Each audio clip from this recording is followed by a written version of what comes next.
All right, and now we are live on recording. Okay, good. We're good now? We're good. Okay. Sweet. Hi, everybody. Welcome to episode 17 of Slashcast. We're coming at you separately from movies. We're going to talk to a special effects artist, and I'll let Sean introduce. This is Scott Connor, local guy that I happened just to find. I was doing stuff for Halloween. You'll see the Joker picture, I'm sure, floating around. One hell of a talented guy, great sculptor. Did I meet you at Sci-Fi Valley? It's a good possibility. I think you and Dave. Possibly. Yeah. Yeah.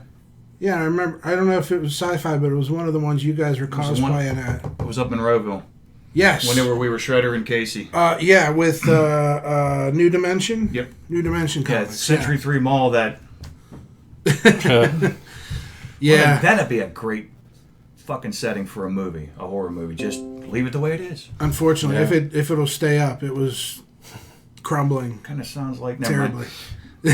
Well, still, I mean, anyways, but we're going to have him here. We're going to kind of try to do a little behind the scenes of, we always talk about the kills and how everything, and the last podcast we talked about how the MPAA cuts stuff off, but this is the guy that brings sick people's ideas to life.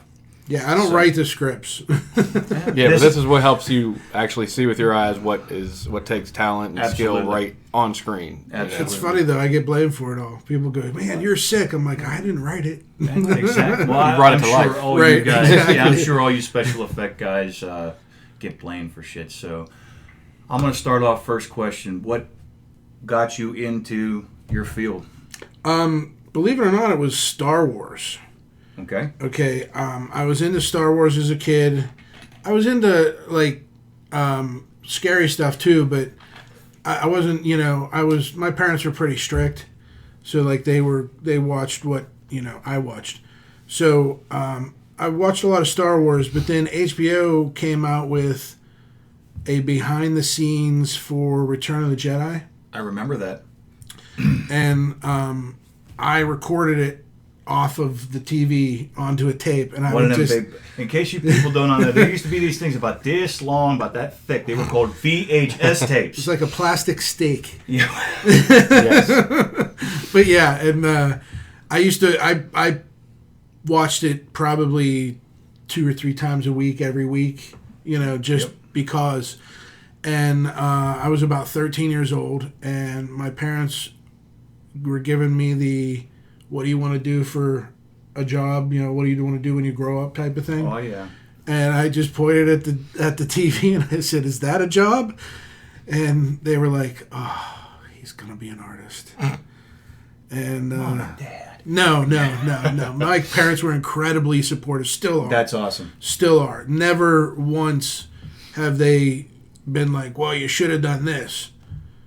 They just been really cool about everything and supportive and understanding, and they're one of the reasons why I moved back home. I wanted to be closer to them, and I feel very fortunate that I can do that in the Pittsburgh area. Well, Pittsburgh started now coming up with more and more things being filmed here. Lots of entertainment. Oh, yeah. I have opportunities here I would never get in LA. Dark Knight Rises, I would have never even got a phone call. Yeah. Never even got a phone call. Yep. Where here, I was their first choice. That's awesome. Which was cool. What'd you do on that? Mostly, I was responsible for the battle damage on Bane's mask. At the end when they fight. Oh, when she was... And his pipes come and he can't breathe and all that stuff. I had... Because the masks were... designed in a computer and 3D printed. Okay. First time I've ever encountered this in my career. This was new. This was 2011. Okay. I think Eddie Yang designed them, or so. He was involved somehow. And great designer, amazing guy, and I just got the finger. So no, he they brought him in. We had 10 masks. 5 of them were in a like a hero material that was like hard, like fiberglass. Okay. And then they were augmented with real metal and real fabric parts. Okay. To make them, real. And it had a front piece and a rear piece, and they clicked together. And But the stunt ones were made out of a really rubbery material that I had dubbed marzipan because it was really kind of brittle. Okay. You know, but it held up, and I was able to slice it with a razor blade instead of having to cut it with a cutoff wheel. Gotcha. So, and that, when you're talking about a 1/16 of an inch of material, right, that's like, you know, kind of your margin for error. So, one red CH. Right, and then we had to figure out how to make the pipe seem bendable, but also be able to be repositioned and put back into place. Gotcha. So, and that was like, they just kind of threw me in. Like, can you explain this, Matt? That's the main mask. That's the front half of it. Okay. When I was just goofing around, but yeah, he. I love that arm. That it's one of those silver pipes right here is the lower one, and we had Miranda spins it around when she's explaining and putting it all back together. Yeah, and snapping it back in. And so what we had to do was, it was funny because this is how they approached me. They go, "Okay, how would you do this?" So I'm like, "Okay," and I asked questions. First question I asked was, "Do we have molds that I can make new pieces out of?" And they were like, no molds. This was all printed. We don't have any spare parts. And I'm like, awesome. So, like, if you screw it up, you're screwing it up big. Right. So so I said, well, I would, fabricate this so that, this could go back on, and then, cut it here and splice it there and everything. And my incredibly awesome British boss said, right, do that. Roy, do that. And then have it ready for Chris in 4 hours. Oh, jeez. Yeah, no big deal. Like Chris. Like, Chris Nolan. Yeah. I'm like, oh yeah, Mr. Nolan. Okay, I guess we're calling him Chris now. Yeah, sure. No fucking pressure. But no, it was. They were all so incredibly nice. Now, did you actually get to go up the? Oh my God, his name just went. Christopher Nolan? Not Christopher Nolan, the guy who played Bane. Oh, I was with Tom most of the time. Tom Hardy. Yeah. I mean, you actually got to say, "Here, Tom, can you do this?" Well, oh, dude, that had to be just a fucking experience. Dude, Tom is one of the coolest, nicest, most down to earth people, and Anne Hathaway too, same way. And I can't, Batman, Christian Bale. Mm-hmm. Christian was incredibly nice too, but when I was around him, he was always in Batman mode, so he's very serious and very solemn. And you couldn't understand what he said. Yeah. What the hell did you say? The funniest part was I'm out in the hallway drying a Bane mask on a fan because that's the only thing I didn't have a hairdryer with me, and there's this fan running, and I'm trying to dry this paint on the Bane mask, and I happen to glance up, and he's going to set, so he's in full Batman gear, literally striding down this marble hallway. Cape flying. Cape. And in my brain, I just go, it's Batman. So I flatten against the wall,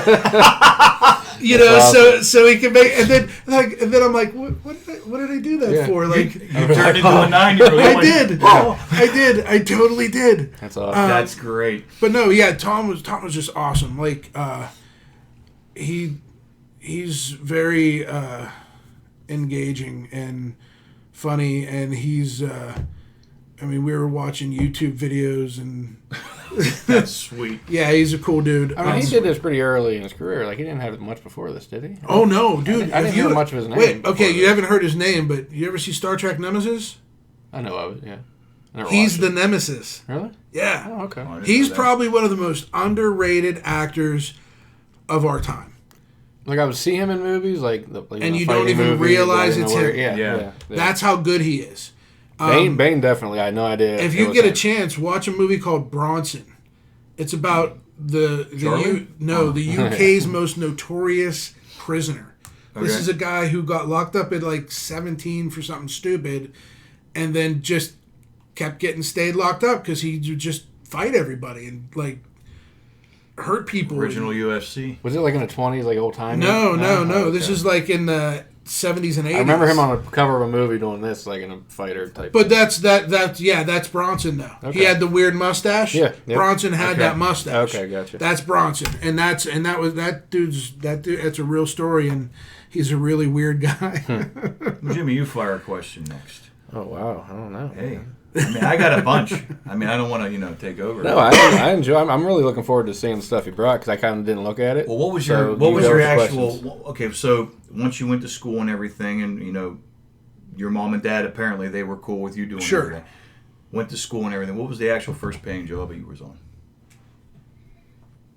First paying job. I mean, I understand you probably did like freelance. Hey, you want somebody to sweep up the shop, or can you want I can Well, run yeah, molds and shit like that. LA was the first job. Like the first time I was doing anything I would consider paid professionally, and that was the what was the name of that movie? The Core. Okay, It's about Aaron Eckhart, gonna have to check in. Oh, where they drill to the center of the Earth to restart the Earth's core. yeah, Two-Face. Yeah. Guy who played Two-Face Yes. in the And exactly, but he that was him, and all those people. I remember because I worked for, again, this is specialty costuming. Okay, not exactly effects, but effects related, and yeah, I did a lot of the helmets and some of the badges for their suits. I worked for a company called Global Effects. Okay. And that's they specialize in that. They do a lot of, like, if you ever see like a real NASA spacesuit, they probably did it. So we're talking Like damn good high quality like replica. Yeah, like Okay. like exact replicas. Okay. And I think they even made a lunar lander one time that was an exact replica. One thing left out like MacGyver, so you couldn't fly it. I just want you having a good time. We like to laugh about Exactly. something. But no, that was the first time that was the first time I ever worked on an actual movie and was paid like through a payroll and all that. Was there ever That's anything pretty that you thought you weren't going to be able to do, but actually turned out better than you thought?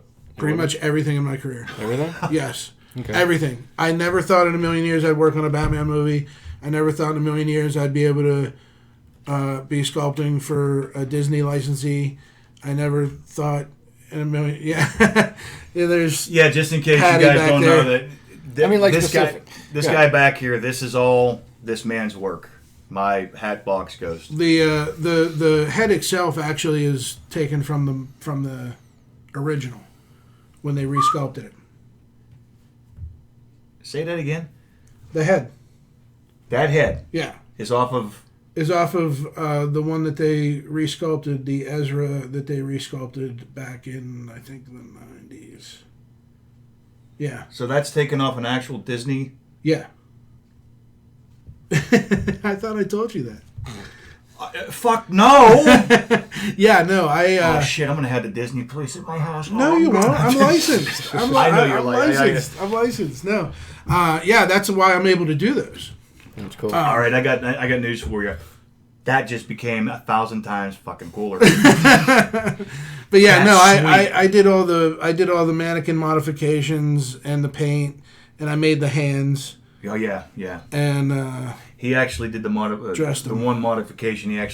I haven't got to it yet because I'm still trying to. Figure Oh, yeah, out so the that- neck to can- make the head can go back and forth. And Yes. They can kinda, yeah, it's prepped so that you can just add a motor. Oh, that's cool. Yeah. yeah, the head'll. Yeah, I never looked closly at it.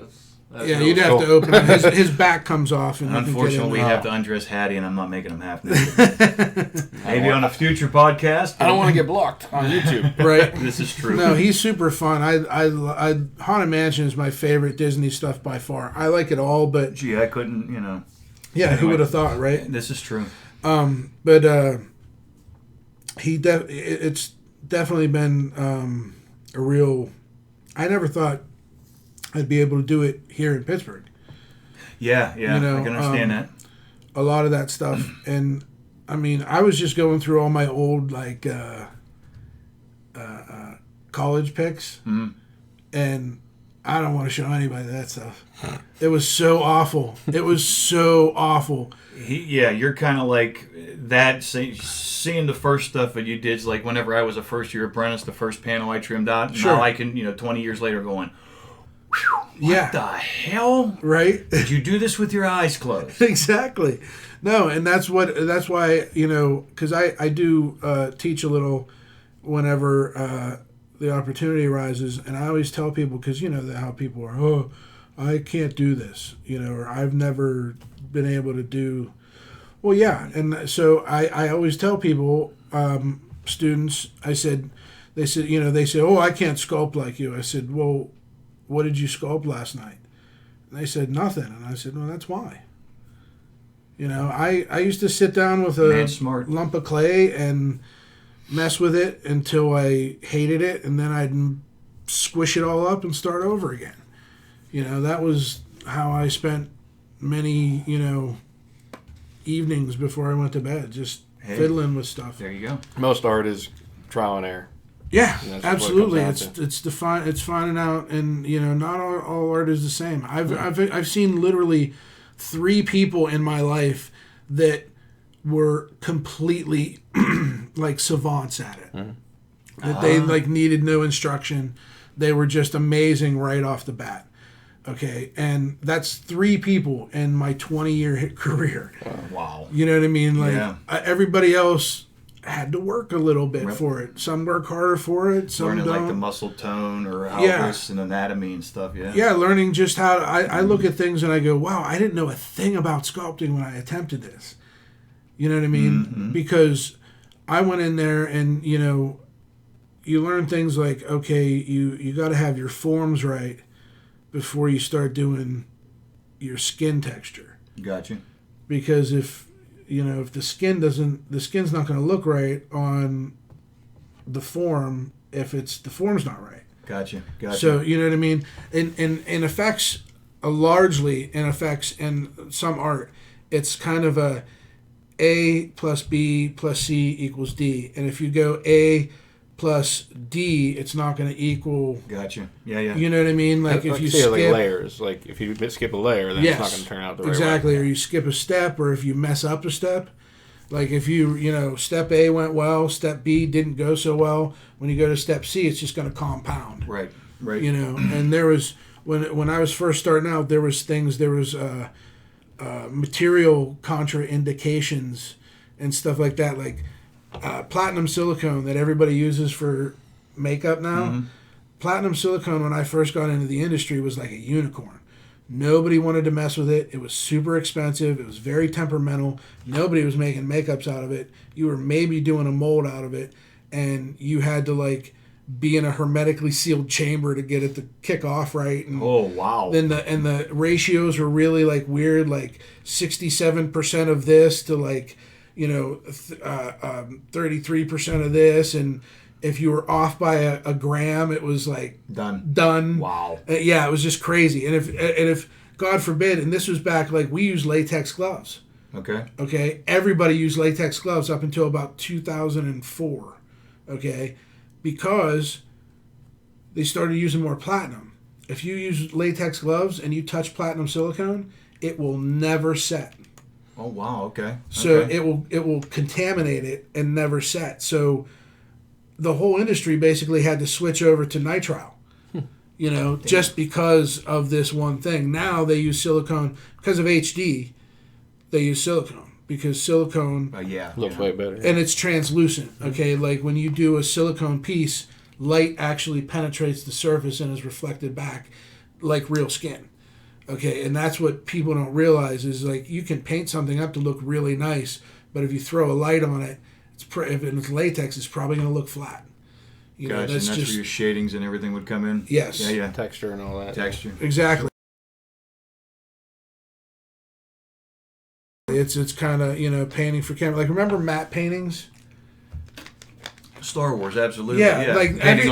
Everything's digital now, but you could always tell that there was a little bit something off because of the painting. It was the medium they were using wasn't ever, and that's what happened with latex whenever we switched over to HD. Now HD is kind of coming back again, and they're starting to get like filters and lenses that give it that warmer feel. Gotcha. It's not such a cold feel. There used to be like a rule in special effect or makeup in general, where you would kind of squint to right where your eyelashes cross, and that's the resolution you could count on from film. Like, all right, I don't see it, I won't see it on film. You know what I mean? Ah, okay. So now with HD, it's like I can see every pore, every sloughed skin cell. Well, we were talking, like we were talking years ago, and just the other day too. The very first effect, when I first saw Friday the 13th, the one that made me, the whole, and I've talked about it before, the Kevin Bacon scene. Mm-hmm. Oh yeah, totally. On a VHS tape, on an old ET head, circa 1984 or whatever. Mm-hmm. That arrow comes through, and the way they had everything framed and everything. The lighting. The lighting and all that, it just... I literally thought they killed the guy. You watch it now on a high-def TV, you're going, holy shit. Look at that. The colors there. Yeah, the color, you can... Why are his shoulders orange? Yeah, and it doesn't take anything away from the effect that they did years and years ago. No. But, I can only imagine you guys would have to be, like, very vigilant and trying to make everything blend in. Well, and that's where Tom Savini did... He pioneered a lot of stuff. Yeah. Okay, he was not only a visual master, he was almost like a in-camera magician. The way I don't know how much, I think he had a lot of say into it. Like how the shot was set up. That was going to be my next question, but finish your thought, please. But yeah, no, that was what I'm saying is like working with the DP and the camera people to pull those shots off. Because a lot of times, you can have a great effect if it's not shot right. Right. It's going to look like hell. Right. Okay, because it's not real. You know what I mean? You're trying to create an illusion, and without cooperation from everybody on set, you don't. Sure. Yeah. You don't get that feel. But he pioneered a lot of things. Like, okay, if we frame it this way, and set up the shot. Mm-hmm. And he did that. There was a lot. What was the one book we were talking about the other day? It was a Romero book, The Zombies That Ate Pittsburgh. Yeah. But he has a whole section in there about how they did stuff. Right. Like how they did the zombie that gets up and all his guts fall out. Right. Yep. Like that stuff. Yep. Like that fascinated me as a kid. Oh, sure. Okay? Absolutely. And then I incorporated that stuff like that into different haunts that I was working on. Nice. Okay. So you of course you worked at haunts. Yeah. Oh, totally. I mean, without saying. Well, I grew up in South Park, and South Park had 100 Acres Manor. 100 Acres Manor. I mean, I was literally like a mile and a half from there. So like that's one of my favorite places. Like you running over. What can I do to help? Oh, totally. And back then it was a lot less organized and more grabastic, but I mean it was everything to me. It was. You were the same. I was the same way at Freddy's. To echo him, Hopewell Haunted Trails. Mm-hmm. Yeah. You need somebody? Soak me in that red shit. I don't give a damn. I'll lay out there and freeze for 3 hours. That's what. Well, see, my dad took me to a haunted house when I was 5, and I think that twisted my nut. Like just. I remember. Did you untwist it or? I still remember it to this day, man. It was the freakiest haunted house. It was in South Park, like the actual park, because we live like right on the edge of the actual park. And it was in this one house, and I forget who put it on, but the people that put it on were really, and it was not like a traditional haunted house. It was a little bit more subtle and creepy. Okay. Like you suspenseful. Like you went into a room and there were people all around a dinner table with this huge banquet meal that they've apparently been there for like eons. And there's like cobwebs off of them. Not even. They're just perfectly frozen in time. Kinda. But with cobwebs coming off of them and little white mice running all over them and the table. And like a half-eaten turkey and like... Now that just... Yeah, and the lighting was really weird. And then cool. then there was this one room where you were kind of focused on this guy who seemed to be in this chamber in the wall.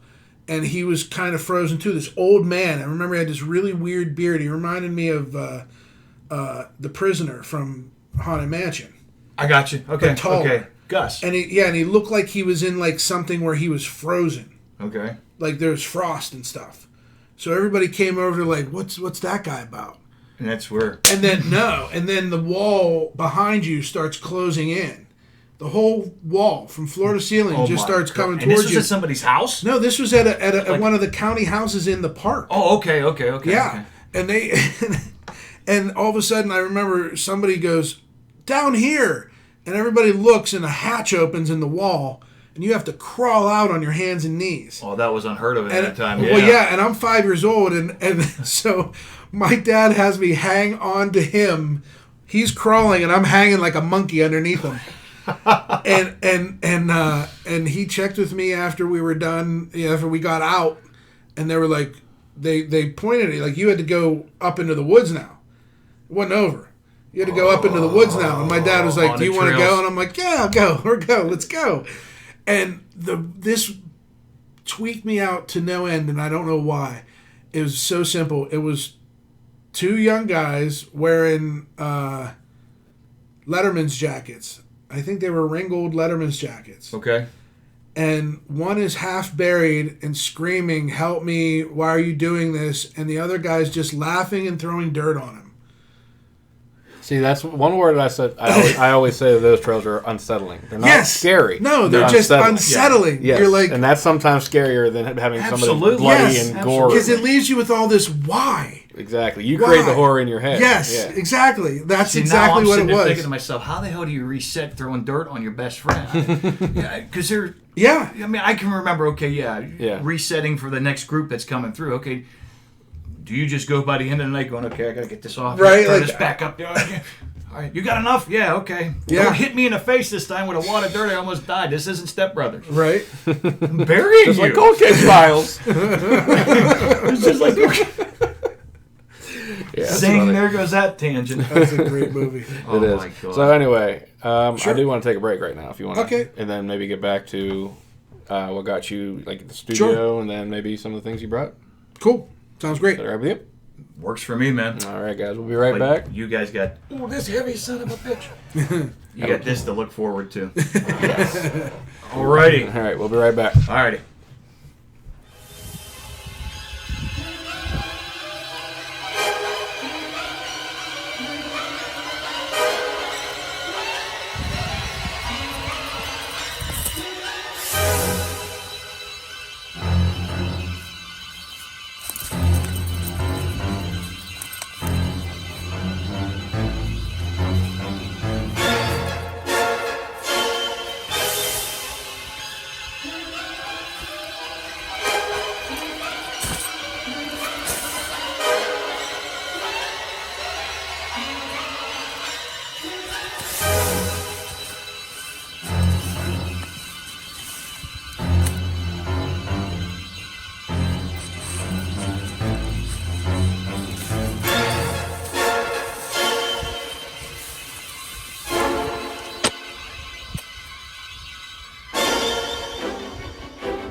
Fans, David Howard Thornton here, but you might know me as Art the Clown from the movie Terrifier and the upcoming Terrifier 2. And you're listening to Slashcast, the podcast for horror fans.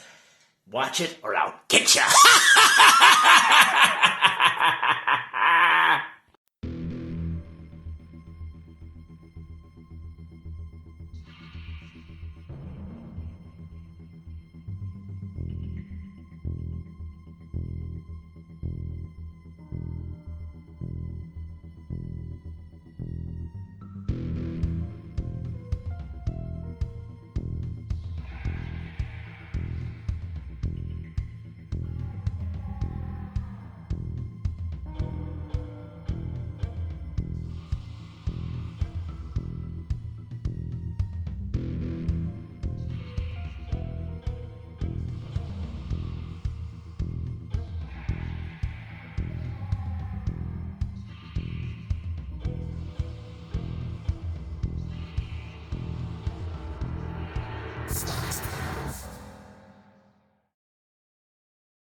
Now. Alrighty. Scott Connor. Welcome Hey, back. it's me. Still here. He didn't tell us to piss off. Yeah, he didn't leave yet. Funny. So we're Yeah. gonna try. We're gonna try to do. I guess I don't want to say Reader's Digest version, but Sure. so you get onto a movie and everything. You say, okay, here's the gag list. Okay. Well, that's the first thing you do is you break down a script. okay. You go through the script and I highlight everything that applies to me. And then Easy, medium, difficult. It's gonna no, take just this or just whatever highlight it is. everything that applies to me. Gotcha. And then I take that by scene and I break down each scene with what you need for the gag or whatever you're doing. So if it's like, real, are you serious? Just like a throat slit. It happens. Just Yeah. talk like a, happens. whatever. Sure. So you prime what you got to do, this and that. Yeah, I put that all in there, like what my materials are going to be, what it's going to, what we have to do. Now You this know. is before like production and stuff, right? I mean, Yeah, this before is they all actually- this is all pre-production. Yeah, and that's why I always encourage people. I'm like, if you have a film that is effects heavy, and it seems like all the newbies want to do an effects heavy film, I can understand that. you have to not only budget for it monetarily, but you have to budget for it time-wise. Oh, sure. And a you lot of guys people probably- don't realize it. And you probably guys are always given a bunch of time. I mean, Yeah. don't hit All the time you need. all the time in the world. Yeah. You're not ready yet? Don't worry about I it. just had one. I just did a puppet for indie film. It's actually going to be like a series of films, and who's in it that was I thought was really interesting. Bride of Reanimator, Oh, the actor. yeah. Shit. Why can't Anyway, I can't think of Jeffrey his- Combs. That's it. I had Combs. Yes, Jeffrey Combs is in it. Yep. As well as Corey Feldman. Huh? Yeah. Love you, Corey. Another Corey reference. He was Yeah. a 13 fanboy we promoted lately. Yeah. Okay, so it's called The Age of Stone and Sky. They already did one. I think the first film. They're doing the second film, which what my had to do with, and that was the Warlock's Curse. Okay. That's the name of the second film. Age of Stone and Sky, Warlock's Curse. So is it going to be like a kind of like a Tales from the Crypt or No, a creep it's- show thing? It's more like a Dark Crystal, Okay. fantasy, okay. Lord of the Rings type of thing. The guy I did for it, and I don't have. I should have sent you a pic, but I wasn't thinking. You can always send it to us. We'll put it down below. Yeah. We'll I'll promote the hell out of you, man. I'll show it to you now though, just because I think Make sure you would the enjoy it. check clears. That's all I got to do. No, this guy he is called the Demon Grecht. Okay. Okay, and he's only a couple feet tall, but he's supposed to be like this evil, like Oh, cool. Yoda type guy. Well, So- definitely send that to me. Yeah. I'm not walking up with his. Yeah, no, Trying to yeah, get- absolutely. We'll put It'll it be up there. it'll be down in the comments. It was really cool, and that one right there, that is the first gig in probably since I can remember that the guy was really easy to work with. I actually never met him. I think I saw a picture of him once. But he's making these films, and he was referred to Tolan's. Okay. Tolan's was too busy, kicked it to me, and I had the budget was great, and the time frame was great. And honestly, like I think it's one of the best things I've ever done Cool. because I wasn't rushed. Do you know what I mean? know Like It's amazing what Exactly that where can you're do. So you starting out, we'll say something like if you have to sculpt a gag or whatever. sure. Is this kind of sort of where you start off? I mean, Well, okay, like say if we're doing like makeup stuff, effects stuff, normally it starts out with an actor life cast. okay. Whatever body part that I'm sculpting on, we need a life cast of. Yeah, so this is actually off of a life cast of one of the actresses from The Barn Okay. because she I'm gets her like the creepy Vanna White here. I'll just she bring she shit gets in. her arm cut off, and I was just making a duplicate. This was what I found in the, in my storage unit. But yeah, like this was done off a life cast. Okay. I didn't have to sculpt anything on it, obviously, because it was just a cast. But her putting her arm in and just taking a negative, if I'm not mistaken. I think it's Thank you, Tom Savini books. I remember that shit. Yeah, negative in alginate, backed up with plaster bandages. Okay. And then you do a clay pour into that. Okay, I got you. So you'll come up with a positive in clay like this. Okay. And then you can. And then I make you can either make your adjustments, whatever you want to sculpt into it or whatever, and then you make a stone. I made a stone mold off of this. Okay. Okay. Off of the clay version of this. Okay. And then after the stone mold, you open that up. Okay, you put it all together, and then you pour the latex in. You let it dwell for an hour or so till you get this skin. Okay. And then this right here is polyfoam that comes in liquid form. Gotcha. 2-part liquid form, pour it in there, keeps its shape. It's lightweight, flexible. You can hit somebody with it, and then you just trim up, your edges, and do your paint jobs. Which I'll send you a great paint job on an arm I did that actually got used for the barn, but I don't think I ever got it back. But yeah, so listen, you can't pick your friend's nose either. Oh, I know that's true. I know me. I'm just a big job. so then you would go into clay, like say this was somebody's face. Then I would sculpt this onto their face. That's but cool. This is Chavant NSP. This is the hard version. They make a soft and a medium, but this is an oil-based clay. It never fully dries. You can always mess with it, and there's no time limit to this. He's been sitting on this board for quite a while.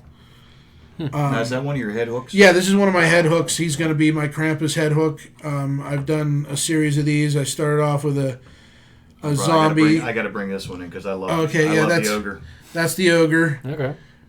So those they have keyhole fittings. Gotcha. That on the back, so you mount those to the wall, and then you can hang stuff off of his horns or his horns too. You're gonna have here. That is just awesome.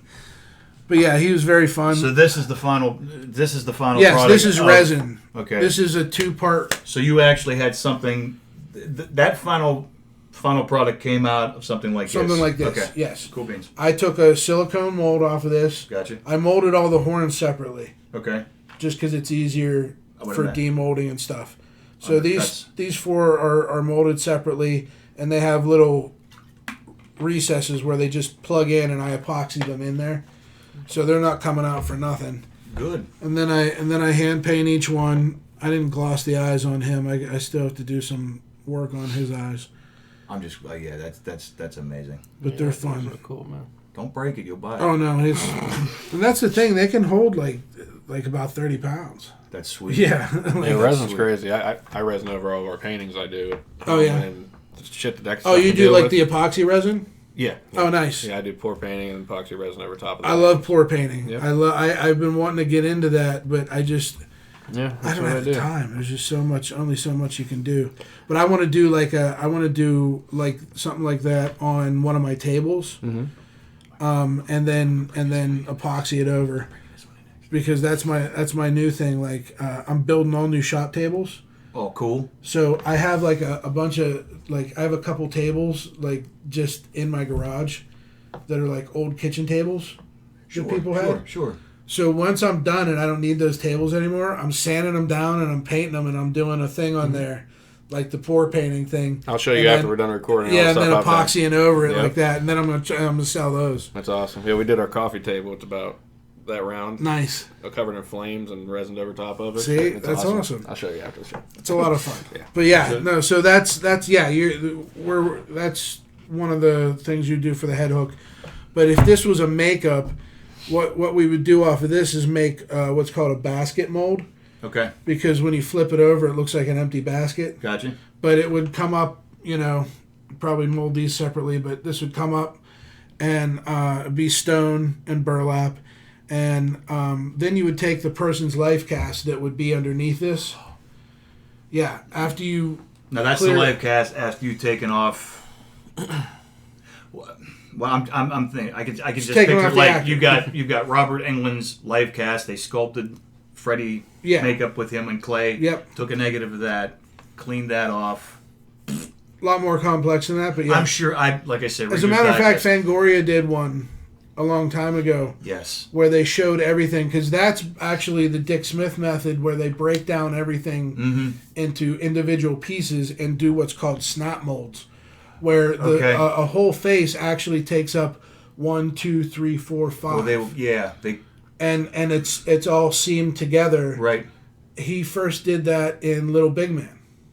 Yeah, with Dustin Hoffman's, he did the eyelids too. He did that whole makeup. Yeah. That whole makeup blew my mind.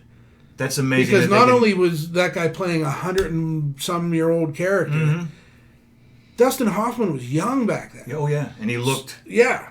So, like, when I saw it, I was like, how is that? And it wasn't until years later, because I couldn't afford the Dick Smith course, and my parents weren't going to shell out a couple $1,000s on their... they were supportive, but they weren't wealthy. What I mean? Like, they were like, $2,000 on a booklet that you can do homework on? Sure. Yeah. But I had a lot of friends. Like, we had a little FX group in school for a while. A couple guys, my friend Bob and my other friend Eric, they were pretty into that stuff. They were like the only guys that like knew about it. And then you guys just gravitated towards each other? Yeah, I think we met in like a comic book club. Like we were drawing comic books in middle school. He's a hell of a good artist. I mean, artist-wise, too. Just not this stuff. I mean... that was like, so I think we met like that, and then like, I was impressed because they knew what I was talking about when it came to effects. Right. And then we found out that in our school library, they had Grand Illusions, Volume 1, and The Zombies That Ate Pittsburgh. Right. Okay, which I just checked on eBay. That book is $150 now. Oh, yeah. You can't even find it, and if you find it, it's $150. Oh, yeah. But it's an amazing book. I wish I had it. So anyway, it was funny because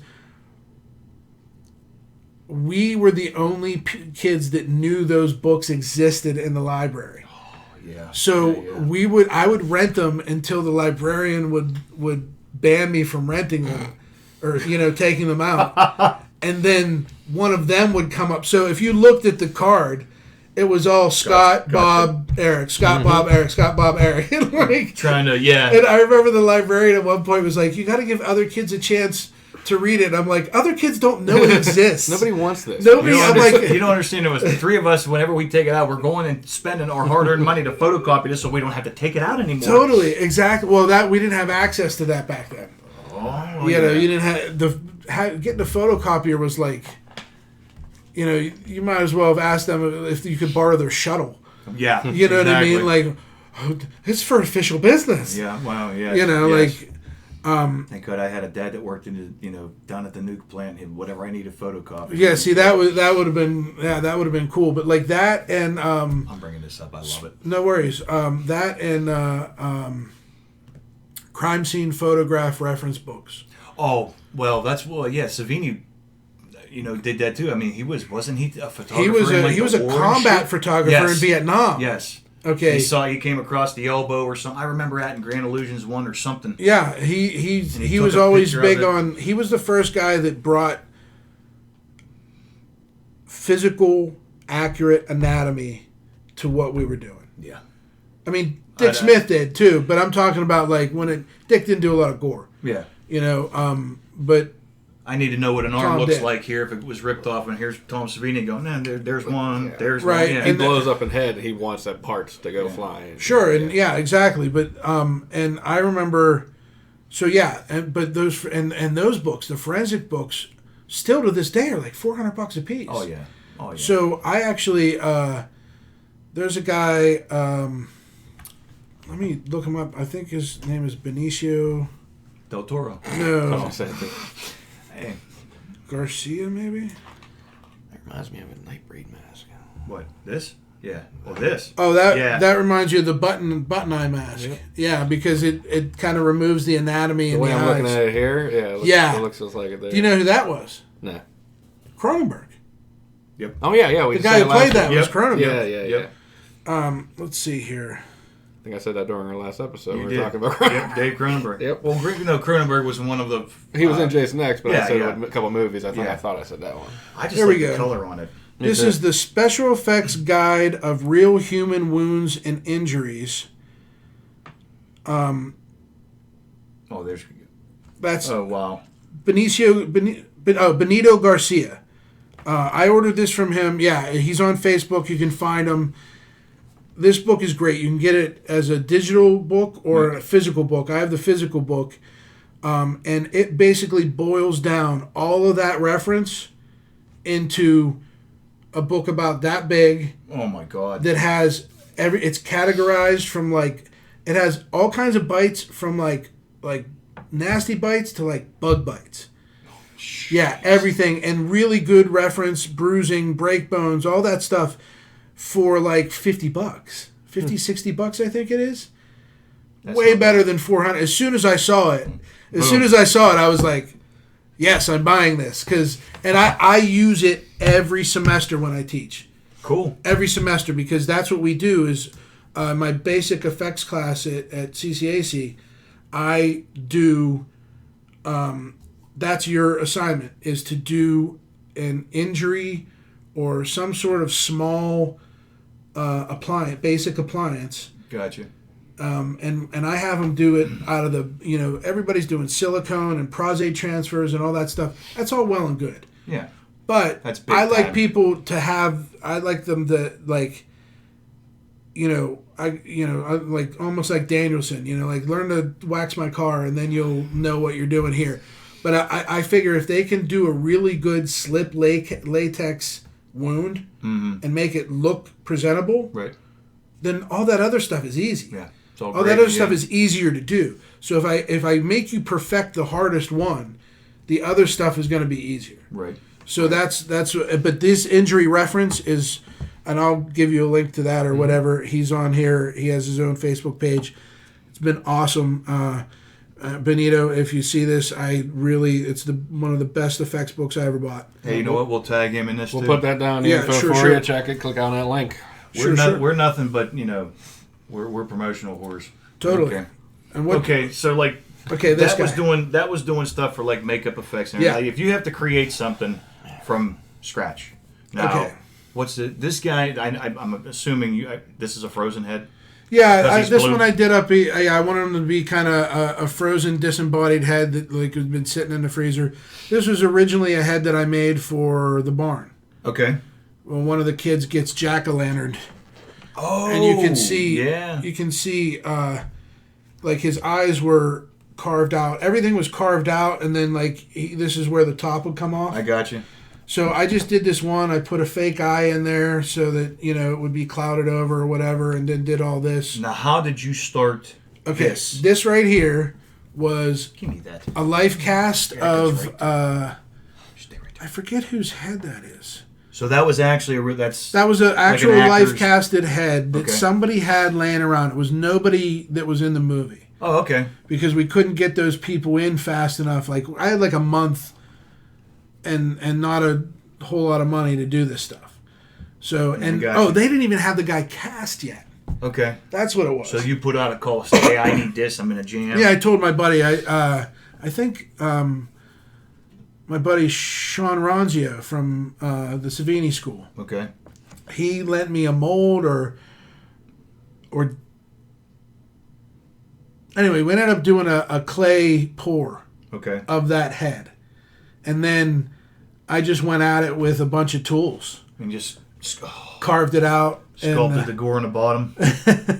Even the But when it cheek comes and down to everything. it, it's the same basic setup as the arm. It's a latex skin with a polyfoam inside. and you're okay. So you're not just actually applying it to somebody. No, Okay. no, this was never applied to somebody. It was made to be a standalone prop. Gotcha. In a the jar or movie, something in the like movie, yeah, they have a candle inside, and you can see it flickering. Yeah, because he's cored out. The original one is totally cored out. that. So the barn did it before Michael. The barn, that was from, what, 2016? Did you do that? I don't know when that came out. We filmed that in 2013. Yeah, I'm trying to plug it. Is that the right movie? Yep, that's it. All right. Yep, that's Yeah, it. It it's came on- out in 2016. It's on Tubi right now. Go check it out, and you can Yeah, see Absolutely. it for free. It's really good. They the director, creator, Justin Seaman? yeah, Justin. He wrote it when he was like a teenager or even younger, Okay. and he had everything fleshed out like what he wanted. That was a crazy movie because it was 3 monsters. There's 3 separate monsters in there. There's Yeah. there's the candy corn scarecrow, Hallowed Jack, which is the pumpkin thing. Candy corn scarecrow. I like that. Yeah, That's because what- when you take it off, he's actually like a mutated monster that looks kind of like a Sam from Trick or shucked Treat? piece of corn, and his teeth are like candy corns. Nice. Yeah. And he has like a sack over his head normally, and he's like a scarecrow. Cool. And then the Hallowed Jack, he has like a pumpkin head and like vine body and hands with clothes on, and they did a flame effect Oh, nice. in his eyes. Nice. I just blacked it out, put like a screen there. Right. And then they CG'd it in. Oh, looks the so only time good. CG is acceptable. Yes, exactly. CG is acceptable. We're not even going when there. This is accenting. physical Yeah, stuff. we can do a whole episode on that. Yeah. But it'll that's all be but negative, those too. are and I forget what they called that guy. Anyway, he's supposed to be like an old miner. Yeah. That's like really. So there was a lot of, and they all had their weapons. So I had to do like regular weapons, prop weapons, all the accessories for these guys, plus Cool. make all their masks. That's a cool shot, right? It's like That is this. a cool shot. It's just some really like they did really well. This was their first movie, Awesome. and it was they were reaching for a lot, and they ended up. I think it turned out great. I'm gonna have to give it a shot. Yeah, it's really cool. It's very nostalgic. I keep forgetting about it. I want. Yeah, it takes place in '89, so it's a nice throwback Halloween movie. Yeah, but I mean, like, there's even like when you're watching it, there's like all of a sudden you'll see like a cigarette burn, like it's old film stock. Oh, that's cool. You know what I mean? I love They those did kind yeah, of the movies old when they do scratchy Yeah. kind of grindhouse Yep. sort of. Yeah. Yeah. Can I see that other damn head, please? Huh? The one we just put you put down. Oh, I'm yeah, sorry. No, you can't. Pretty please. There you go. But I'm taking it, and the whole reason why I brought this guy out is I'm taking that used to look like this before painting. Yes, this is what they call a raw casting. Actually, I did start painting this a while ago. That's like Oh yeah. but I never finished it. But this is I was telling these guys. I know what I this didn't- is going in the basement, but you ain't leaving with this. Otherwise- Well, I'll paint it for you. oh no, I want it just like that. Oh, really? That's one of those kind of You're odd. I am. That's okay. But those two actually didn't go together. That head was sculpted by a former student at the Savini School, Right. Carrie, and I happened to be storing the mold for her for a while, and she was nice enough to let me do a pull out of it, just because I'd like to do this is how I practice painting. Absolutely. Well, You sure. know what Yeah, I mean? you got to 'Cause keep up on it. Yeah, and I just do little things, little here and there, and that's what that head was for, to just It's just neat Test to see stuff it. Somewhat how it looks final, Sure. but not painted. So It's definitely raw. yeah, raw.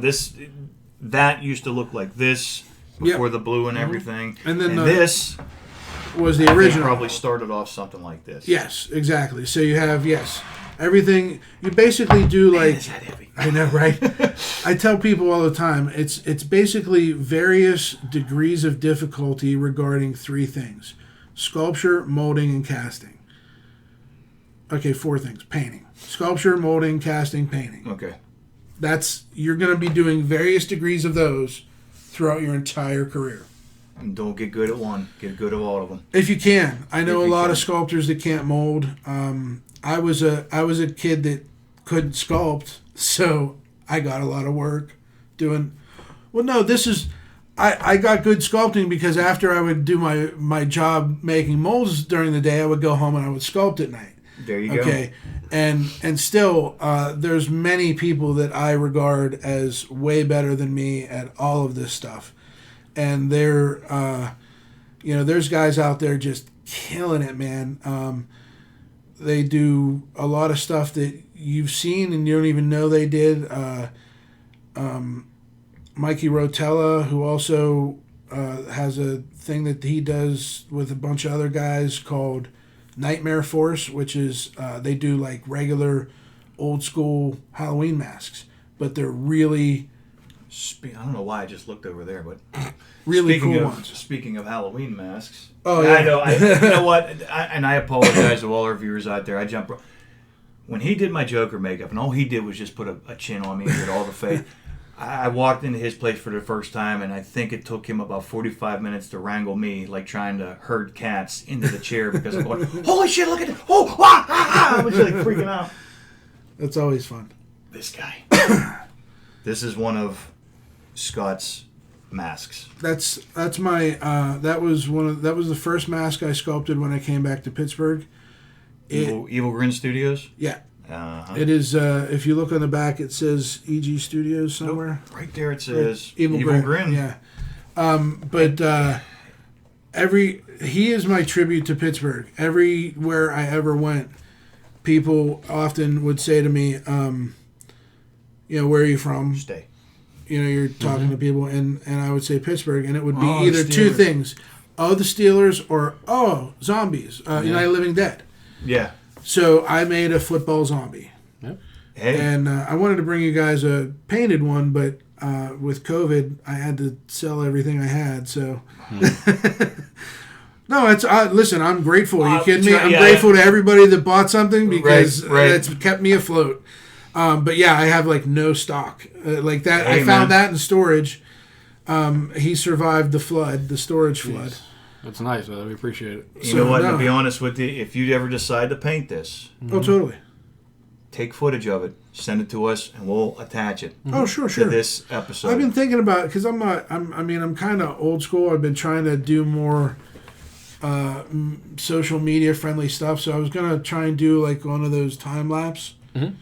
Yep. I gotta figure out how to do that. Yeah, you just the set the detail camera on up and that just is work, just- and then it speeds it up. Right. It does it all by Detail is itself. just incredible. I mean, And what's really funny is I look at that and I go, wow, there's so many things I should have done different. Mm-hmm. But and I'm looking at it going, spot the fuck on. he was I love definitely. I love the old. Well, yeah, because I figured if he was really that far gone, he would have had to be a really old football Oh, player. absolutely. Leather helmets. And The old so leather chin strap. yeah, his name is I call him Old Leatherhead, Nice. and yeah, he Very was cool. one of the- Very cool. one of the ones. I got to do another mask soon. I haven't had a chance to do one in a long Oh, I time. got all kinds of ideas for you. Nice.